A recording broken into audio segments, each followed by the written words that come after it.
하나님 말씀 에스더 4장 15절에서 17절 말씀입니다. 구약성경 754쪽입니다. 봉독하겠습니다.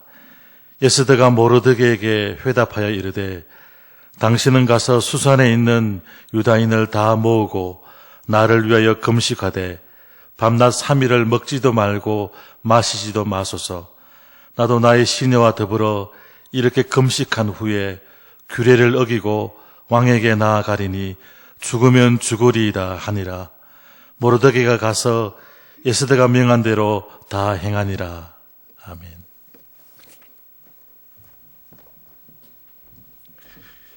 사람은 위기를 만나면 어떤 사람인지 다 판명납니다. 드러나게 됩니다. 성격, 기질, 삶의 모습들 다 드러나게 됩니다. 평상시에 굉장히 차분하고 침착하고 신중하고 냉정하던 사람이 위기를 만나면 더 침착해지고 더 신중해지고 더 냉정해지는 경우도 있지만, 반대로 평소에는 굉장히 차분하고 침착하고 신중했던 사람이 위기를 만나서 굉장히 흥분하고 안절부절하고 막 자충우돌하고 우유부단해지는 그런 사람도 있습니다. 이 반대의 경우도 마찬가지입니다. 평소에는 굉장히 다혈질이고 흥분을 잘하고 자충우돌 하던 사람이 위기를 만나면 더 흥분하고 더 안절부절하는 경우도 있지만, 반대로 굉장히 침착해지고 또 차분해지고 냉정해지는 그런 경우도 있습니다. 어떤 사람인지 위기를 만나면 그 사람의 진짜 모습이 나오는 것입니다. 오래 위기가 지속되면 딱 두 부류의 사람으로 나누어집니다. 오래도록 전쟁을 치른다든지 오래도록 병을 앓고 있다든지, 그리고 가난이 너무 오래 지속되면 딱 두 부류의 사람으로 나누어집니다. 마지막이 되면 두 부류, 어떤 부류냐 하면 아예 포기해버리는 사람, 절망에 빠져버리는 사람이 있고, 그리고 끝까지 희망의 끈을 놓지 않는 사람이 있습니다. 아우슈비츠 감옥에서 수백만 명의 유대인들이 가스실에 들어가서 죽어갈 때, 그게 하루아침에 갑자기 수백만 명이 죽는 것이 아니고 오랜 세월에 걸쳐서 전쟁이 끝날 때까지 수년에 걸쳐서 많은 사람이 붙잡혀 와서 죽어갈 때 딱 두 부류 사람으로 나누어졌습니다.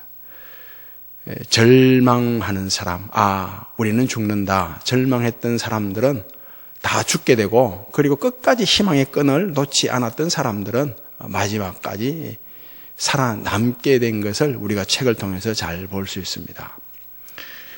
위기를 만나면 그리스도인들도 판명납니다. 내가 진짜 믿음을 가지고 있는가, 아니면 미신을 가지고 있는가, 다 드러나게 됩니다. 하나님을 영화롭게 하고 하나님을 기쁘시게 하는 그런 삶을 살아가는 믿음을 가지고 있는가, 아니면 하나님을 내 행복의 수단으로, 성공의 출세의 수단으로 이용하는 미신을 가지고 있는가가 드러나게 됩니다. 먼저 다윗을 보십시오. 다윗은 정말 위기를 많이 만났던 사람입니다. 어려서 목동으로 양을 칠 때도 위기를 만났습니다. 곰이나 사자가 와서 자기가 돌보는 양을 물어가고 그리고 해치는 그런 위기를 만났죠. 이런 위기를 만났을 때 다윗이 어떤 사람으로 판명납니까? 돌을 들고 그 곰이나 사자를 향해서 던져서 쫓아내고, 막대기를 가지고 가서 그들과 싸우는, 이 양을 지키는 목동으로 그런 사람이라는 것이 밝혀지죠. 예수님께서 이런 말씀을 하셨어요. 나는 선한 목자라. 선한 목자는 양들을 위하여 목숨을 버리거니와 싹구는 목자도 아니요, 양도 제 양이 아니라 이리가 오는 것을 보면 달아나니 이리가 와서 양을 끌어가고 해치느니라, 이런 말씀을 하셨죠. 그 다윗은 선한 목자로 양을 곰과 사자로부터 지켜내는 것입니다. 이런 사람으로 판명났어요. 위기를 만났을 때. 그리고 사울 왕과 이스라엘 백성들, 군인들이 블레셋 장군과 싸울 때 위기를 만났잖아요. 이거 블레셋 장군 골리앗이 어마어마한 그런 장군 아닙니까? 엄청난 위기를 만났는데 그 위기 앞에 다들 두려워서 벌벌 떨고 있는 거죠. 이 위기 앞에 다윗이 어떤 사람으로 드러납니까? 하나님의 이름을 걸고 싸우는 사람, 하나님의 이름을 드러내는 사람으로 판명나죠. 예수님께서 이런 말씀도 하셨어요. 내가 아버지의 이름을 드러내러 왔다. 그러면서 내가 아버지의 이름으로 왔다고 하면서 누구든지 내 이름으로 구하는 자는 내가 그를 위해서 모든 것을 시행하리라. 이런 말씀을 하셨거든요. 이 말씀 그대로 다윗이 하나님의 이름을 걸고 하나님의 이름을 드러내는 그런 사람으로 판명나죠. 이 사울 왕이 다윗을 미워하고 그 미움이 커져서 다윗을 죽이려고 합니다. 다윗이 광야로 피신을 가요. 위기를 만난 것이죠. 사울의 칼이라는 위기를 만났고 광야라는 위기를 만났어요. 위기를 만났을 때 다윗이 어떤 사람으로 드러납니까? 내 마음이 하나님을 향하여 이런 고백을 한다고요. 쫓겨다닐 때 광야에서 내 마음이 확정되어 싸우니 주의 인자는 커서 하늘에 미치고 주의 진리는 궁창에 일어나이다. 너희는 하나님의 선하심을 맛보아 알지어다. 이런 고백을 한다고요. 하나님의 사람으로 하나님을 찾고 구하고 그런 사람으로 판명나죠. 드러나게 되는 것입니다. 다윗이 사울의 칼을 피해서 유대 지역을 계속 도망 다니다가 더 이상 피할 곳이 없어요. 다 도망 다녀봤거든요. 사울의 칼을 피해서 어느 날 더 이상 유대 지역에서는 도망할 곳이 없다. 피할 곳이 없다고 여긴 다윗이 어디로 피신을 하는가 하면 블레셋 땅으로 피신을 합니다. 지금까지 다윗의 모습과는 전혀 다른 모습이죠. 다른 모습을 보여주는 것입니다. 오직 하나님만을 피난처 삼았던 다윗이 블레셋 땅을 피난처 삼는 그런 모습을 보여줍니다. 이전 모습과는 다르죠. 이 다윗이 블레셋 땅, 블레셋 왕을 피난처 삼는 그런 모습을 보여주는 이유가 있습니다. 이 블레셋과 이스라엘, 사울이 늘 전쟁 중에 있거든요. 적의 적은 친구라는 말이 있죠. 이처럼 내가 블레셋을 피난처 삼아서 이 사울의 칼을 블레셋 힘을 빌려서 물리치고 싶다는 거죠. 자기를 보호하고 싶다는 것입니다. 블레셋으로 대신 그 사울의 칼에 방패 삼는 거죠. 이런 마음으로 다윗이 블레셋 땅으로 피신을 가게 됩니다. 투항하게 되죠. 항복한다고요. 갈 때 그 당시 다윗과 함께 한 일행들이 많았어요. 한 600명 가량 되었다고 하죠. 군인들이. 그의 가족들이 많았죠. 모든 가족들을 다윗과 그의 일행들의 모든 가족들을 시글락에 두고 블레셋 땅으로 투항을 했습니다. 항복을 했습니다.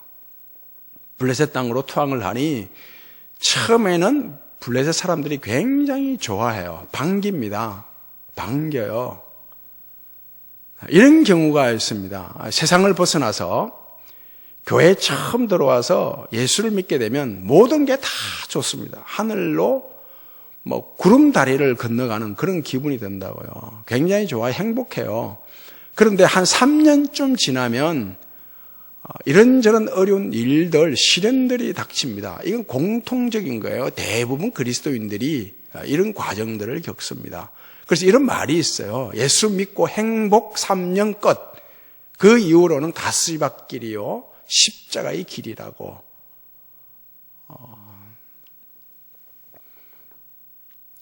세상 사람들이 만나는 고통을 만나고 예수를 믿기 때문에 그리스도인이기 때문에 만나는 고통이 또 있어요. 그 세상 사람들보다 어쩜 더 많은 고통을 겪을 수도 있다고요. 그리스도인이 되면.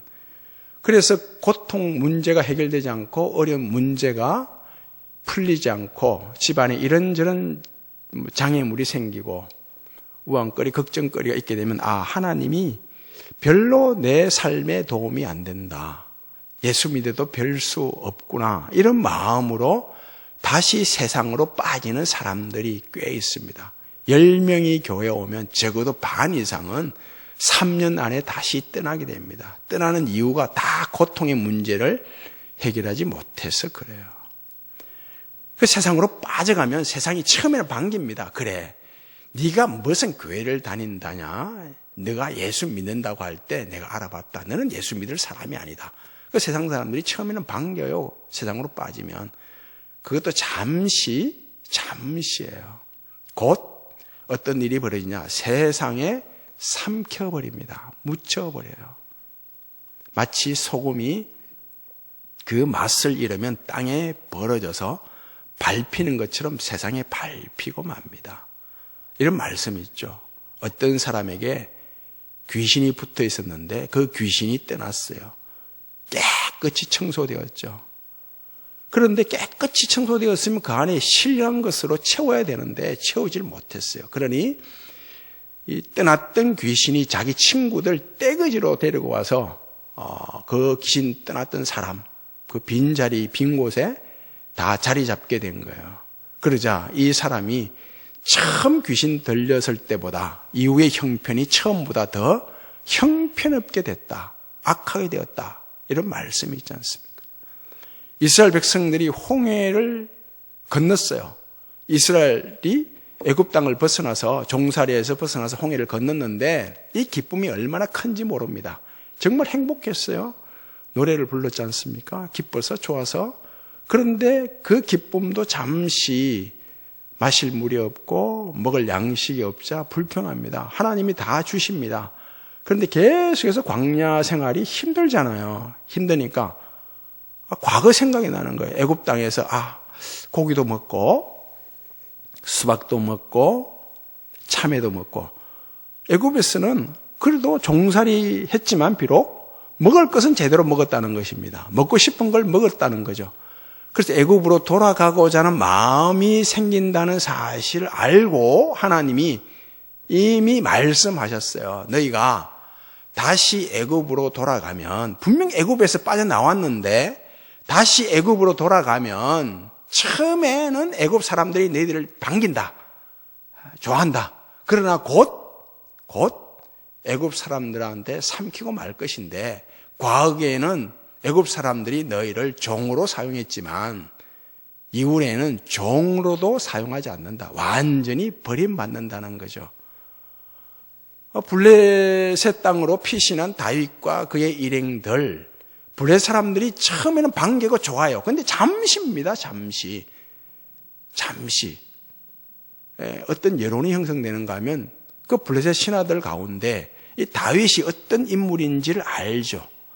이 사울이 죽인 자는 천천히요, 다윗이 죽인 자는 만만히로다. 이런 노래가 있는 것처럼 그런 신하들이 음모를 꾸미는 거예요. 왕에게 보고를 하죠. 꾸며서. 이 사울이라는 인간이 보통 인간이 아닙니다. 우리가 만약 블레셋과 전쟁을 하는데 앞에서 사울이 공격을 하고 뒤에서 다윗이 기습 공격을 해버리면 우리는 전멸입니다. 그러니 이 다윗 정말 믿을 인간 안 됩니다. 쫓아내야 됩니다. 간곡하게 건의를 하자. 블레셋 왕이 쫓아내버리잖아요. 다윗이 비참하게 블레셋 땅에서 버림을 받습니다. 이것도 위기죠. 딱 돌아오니 블레셋 땅에서 다시 고향 시글락 땅으로 돌아오니 이 시글락이 아말렉의 침략을 받아 완전히 초토화되어 있는 것입니다. 가족들은 다 아말렉 포로로 잡혀가고 그 집 가옥들은 다 불에 타서 잿더미가 되어 있는 것입니다.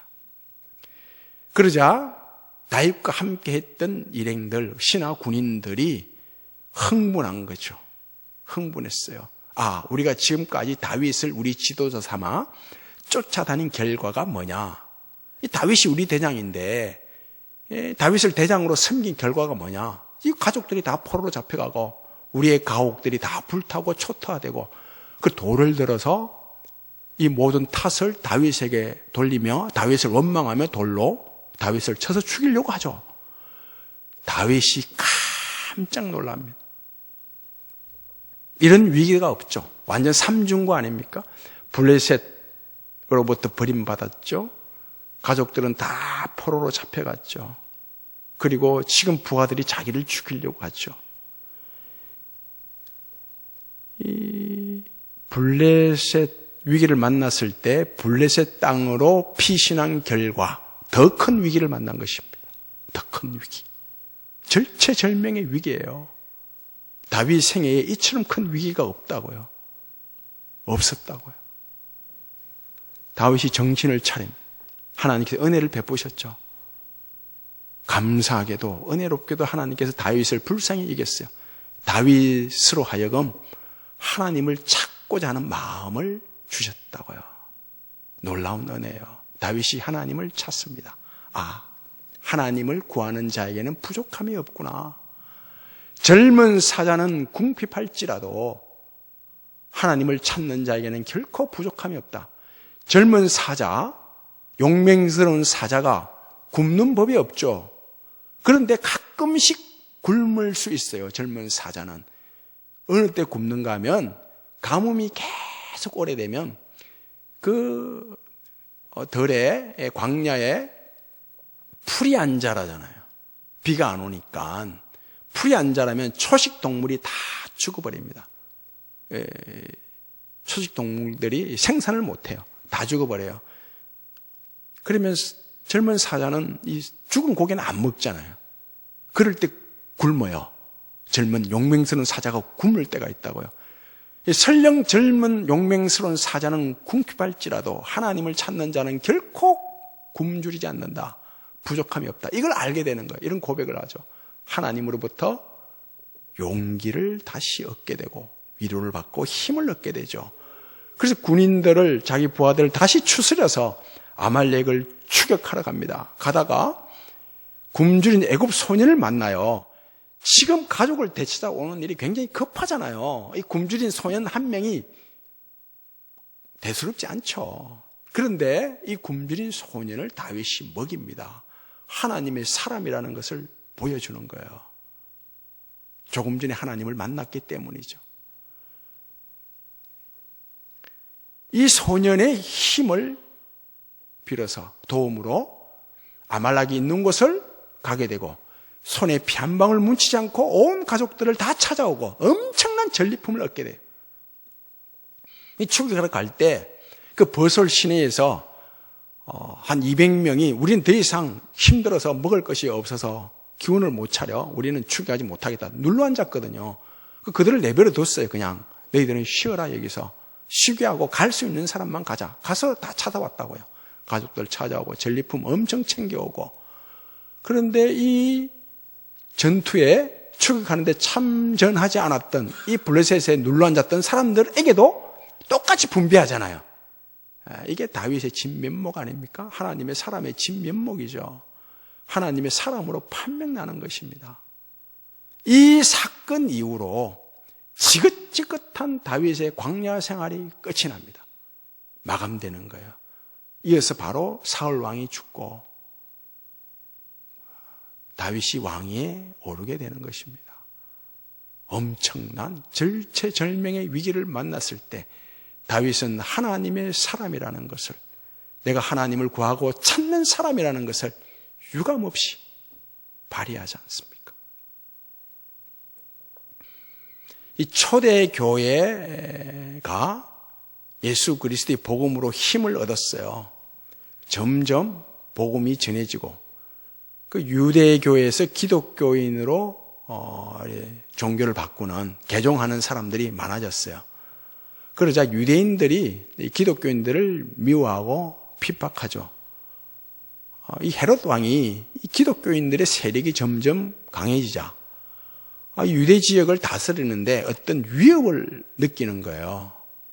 위기의식을 가집니다. 그래서 어떻게 하면 이 유대 지역, 유대인들을 잘 다스릴 수 있을까 생각한 끝에 이 유대인들이 기독교인들을 박해하고 미워한다는 사실을 알고 유대인들이 다수니까 이들의 편이 되어주고자 하죠.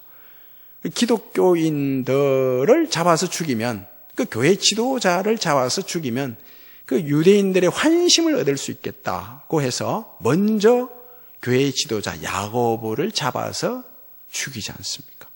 그 유대인들이 굉장히 좋아해요. 여기에 힘을 얻은 헤롯이 나머지 지도자 베드로마저 잡아서 죽이면 내가 이 유대 지역을 통치하는데 유대인들의 인기를 얻어서 참 쉽겠다, 수월하겠다고 해서 베드로를 잡았잖아요. 잡아서 이제 죽이려고 했는데 마침 6월절이 시작돼서 이 무교절 기간에는 사람을 죽이면 안 된다는 유대인 풍습이 있거든요. 그 유대인들의 심기를 불편하게 하면 안 되니까, 그러면 이 6월절 다 지나서 무교절 끝나서 베드로를 잡아 죽여야 되겠다고 해서 감옥에 가둬 놓습니다. 이제 내일이면 베드로는 무교절이 끝나면 죽는 것입니다. 사형 집행을 당하는 거죠. 그런데 베드로가 어쩝니까? 편안하게 잠을 자죠. 내일 죽는다 생각하면 잠을 못 자요. 불안해서. 걱정거리 있고 염려거리 있고 있으면 잠을 제대로 못 자요, 사람은. 그런데 편히 잠을 자요. 천사가 옆구리를 쳐서 깨울 정도로 깊이 잠에 빠지는 거예요. 왜 잠에 빠질 수 있었는가 하면 이 생명이, 내 목숨이 헤롯의 칼에 달려있는 것이 아니라 하나님의 손에 달려있다.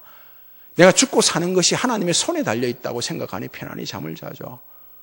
이런 위기에서 베드로 위기를 만났는데 편히 잠을 자는 것입니다. 이 교회도 위기를 만났잖아요, 지금.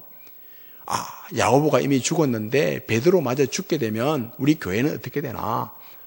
두려워서 벌벌 떱니까? 그렇지 않습니다. 한 곳에 모여서 기도를 하죠. 요한과 야고보의 어머니 마리아 집에서 모여 기도를 합니다. 베드로도 위기를 만났고 교회도 위기를 만났는데 베드로가 목숨이 하나님의 손에 달려있다라는 하나님의 사람으로 그 정체가 드러나고 교회도 도망가지 않고 불안에 떨지 않고 베드로를 위해서 간곡히 기도하는 교회로 드러나죠. 기도 내용을 보면 그 사람이 어떤 사람인지 어떤 신앙을 가졌는지 다 알게 돼요. 교회도 어떤 기도를 하냐에 따라 그 교회가 어떤 교회라는 사실이 밝혀진다고요. 그 베드로를 위해서 교회가 간절히 기도했는데 어떤 기도를 했나 이것입니다. 이게 굉장히 중요해요. 우리의 기도가 어떠해야 되는지, 교회의 기도가 어떠해야 되는지 그걸 보여주는 거거든요. 간곡히 기도했어요. 지금 교회가 만약 베드로의 석방을 위해서 기도했을까요? 베드로의 석방. 아닙니다. 베드로의 석방, 베드로가 감옥에서 풀려나기를 기도하지 않았어요. 그럼 어떤 기도를 했는가? 교회가 어떤 기도를 했는가 하면 결론으로 말씀드리면 베드로가 그리스도를 부인하지 않고 야고보처럼 순교할 수 있도록 기도를 했답니다. 정말이에요. 그 본문에 다 나와요. 간절히 기도했는데 잠을 자고 있는 베드로를 천사가 깨우죠. 흔들어 깨우는 거예요.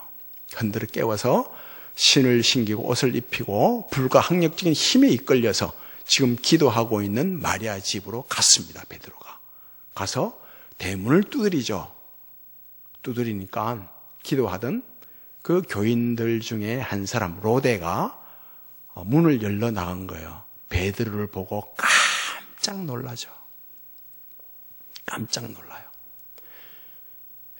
베드로의 석방을 위해서 기도했더라면 문을 열어주고 베드로를 불러들여야 되는 거예요. 그런데 너무 깜짝 놀란 나머지 다시 기도하는 방으로 가서 그 교인들에게 누구냐 물으니 베드로가 왔습니다. 그러니 교인들이 어떤 반응을 보여요? 야, 미쳤냐? 미쳤구나 네가. 이렇게 반응을 보이는 거예요. 아니다. 정말 베드로가 왔다고. 그러니 교인들이 하는 말이 뭡니까? 네가 헛것봤다. 환영? 헛것을 봤다는 거예요. 헛것. 베드로 아니에요. 베드로 살아오면 안 된다는 거예요. 만약에 교인들이 베드로의 석방을 위해서 기도했더라면 베드로가 왔다 이 말에 어떻게 해야 돼요? 어떤 반응을 보여야 돼요? 할렐루야, 하나님께서 우리의 기도에 응답해 주셔서 감사합니다. 그런 반응을 보이잖아요. 근데 지금 베드로가 왔다는 말에 야야 거짓말 하지 마라, 미쳤다 네가, 헛소리 하지 마라, 이런 반응을 보인다는 것은 베드로가 살아오면 안 되는 거예요. 지금 안 되는데 살아온 거예요. 왜 지금 교인들이 미쳤다고 하고 깜짝 놀라느냐, 헛것봤다고 하느냐 하면 베드로가 살아오면 안 되는데, 베드로가 과거에 예수님께서 십자가 질 때 절대 모른다고 부인했던 적이 있는데 또 이 베드로라는 인간은 또 부인해서 나 예수 안 믿겠다 이제 부인해서 살아나온 건 아닐까, 이런 우려, 이런 생각이 든 거죠. 그 베드로가 들어와서 자초지종을 다 얘기하잖아요. 난 부인하지 않았다. 천사가 나를 깨워서 여기까지 왔다. 그때서야 다 알게 되는 거예요. 봐요. 위기를 만났을 때, 베드로도 위기를 만났고 교회도 위기를 만났을 때 어떤 믿음을 가진 자로 교회로 판명납니까? 담대한 믿음. 죽고 사는 것이 하나님의 손에 달려있다. 헤롯의 칼에 달려있다. 이게 아니죠. 이 바이러스에 감염돼서, 코로나 바이러스에 감염돼서 혹 죽는 일이 발생할 수도 있죠. 그러나 우리는 바이러스에 감염돼서 죽는 게 아닙니다. 하나님이 이제 그만 살고 내게 오너라 하니 죽는 거죠. 이 바울과 실라가 2차 선교 여행하던 중에 빌립보에 가서 복음을 전하면서 늘 기도하는 장소로 기도하러 가던 중에 그 귀신 들린 여종이 계속 따라와서 바울과 실라를 향해서 당신들은 하나님의 일을 하는 자입니다. 하나님의 구원을 전파하는 자입니다. 계속 성가시게 귀찮게 굴어요. 이 바울이 굉장히 괴로워합니다. 괴로워했다고 되어 있어요. 성경을 보면 괴로워해요. 왜 괴로워하는가 하면 지금 이 여종에 붙어있는 귀신을 쫓아내는 것이 하나님의 뜻인가? 아니면 이 여종이 지금 바울을 일행을 향해서 좋은 말을 하잖아요. 하나님의 일을 하는 자입니다. 하나님의 구원의 도리를 전하는 자들입니다. 이 귀신 들린 여종을 이용해서 복음을 전하는데 도움을 삼아야 하는가? 괴로워하는 거예요. 그런데 하나님의 뜻은 귀신을 쫓아내는 것이죠. 귀신을 이용해서 복음을 전하는 것은 하나님의 뜻이 아니에요. 그런 것은 사이비 신천지에서 하는 짓거리예요. 그래서 이 귀신을 쫓아내버립니다. 쫓아내버리니 난리가 난 거예요. 이 귀신 들린 여종이 점치는 일로 주인을 굉장히 이롭게 했거든요. 그의 주인이 이 귀신 들린 여종을 수단으로 이용해서 돈벌이를 했다고요. 그런데 지금 귀신이 쫓겨가 버리니 돈벌이 수단이 없어진 거죠. 그 주인이 바울과 그의 일행을 재판관에게 고발하는 거죠. 그 재판관과 그의 편들이 몽둥이로 뼈가 부러지도록 바울과 실라를 두들겨 패고 멍이 들 정도로 두들겨 패는 거죠. 감옥에 갇혔어요. 감옥에 갇혀서 어찌할 바를 모르는 거예요. 이런 경우 어떻게 됩니까? 감옥에 갇혀서 어떻게 이런 일이 내게 생겼냐, 원망하고 억울해하고 그럴 수 있잖아요. 그런데 바울과 실라가 어떤 사람으로 판명나요? 찬양하고 기도하죠. 하나님께 기도하고 찬양하는 사람으로 판명나요. 왜요? 하나님의 뜻대로 행했다는 것입니다. 하나님의 뜻대로.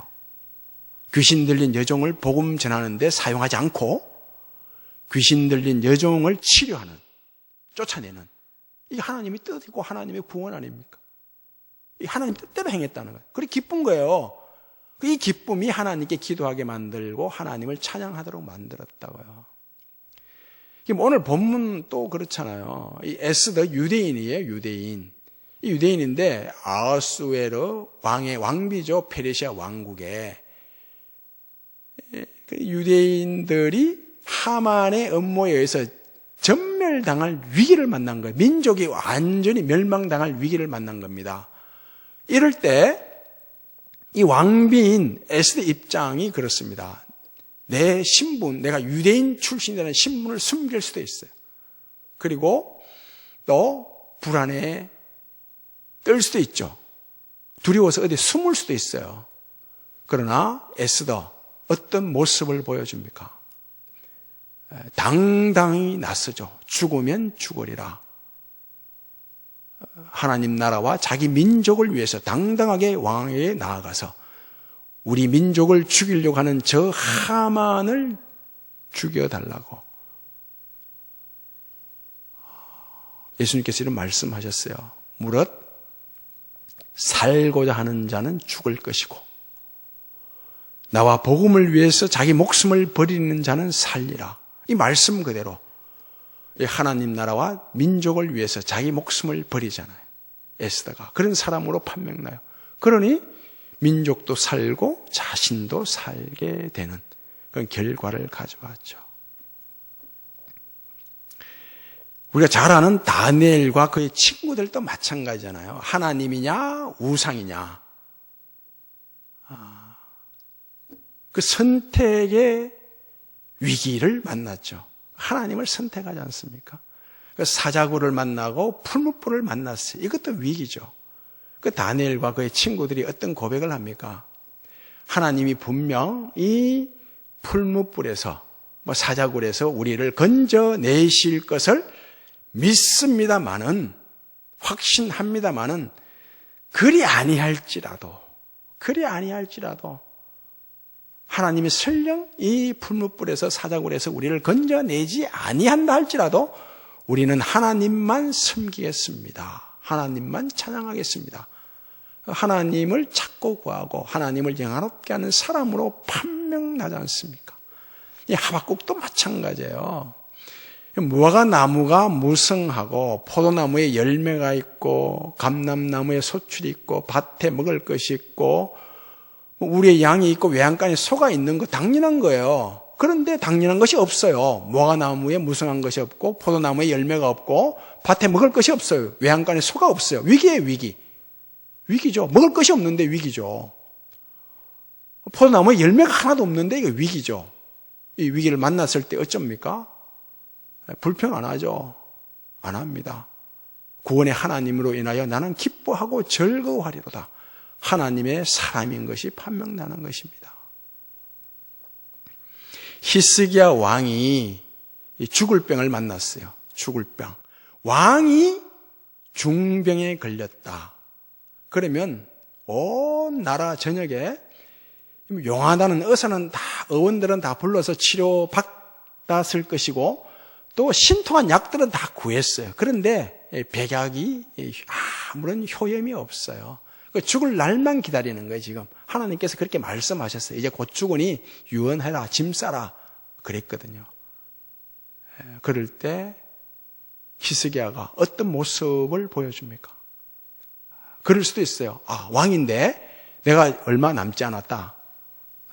도저히 못 고치는 병이다. 곧 죽는다. 그럼 왕인데 내 인생 내 것이다. 내 마음대로, 내 욕망대로 될 때라는 식으로 마음껏 살아갈 수도 있죠. 그러나 그러지 않죠. 히스기야가 낯을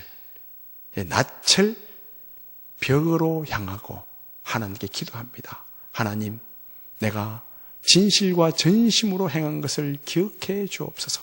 지금 히스기야가 하나님 앞에 진실과 전심으로 행했기 때문에 지금 이것을 기억해 달라고 기도하는 것 아닙니까? 오래 기도하다 보면 어떤 느낌, 어떤 마음이 드는가 하면 마치 벽에다가 대고 기도하는 느낌 들어요. 오래 기도하는 사람은 다 그런 느낌 받습니다. 하나님의 응답이 없거든요. 당장 속 시원하게 하나님의 응답이 보이질 않아요. 그러면 내가 마치 벽에다가 부르짖는 기도를 하는 느낌, 이런 느낌을 받아요.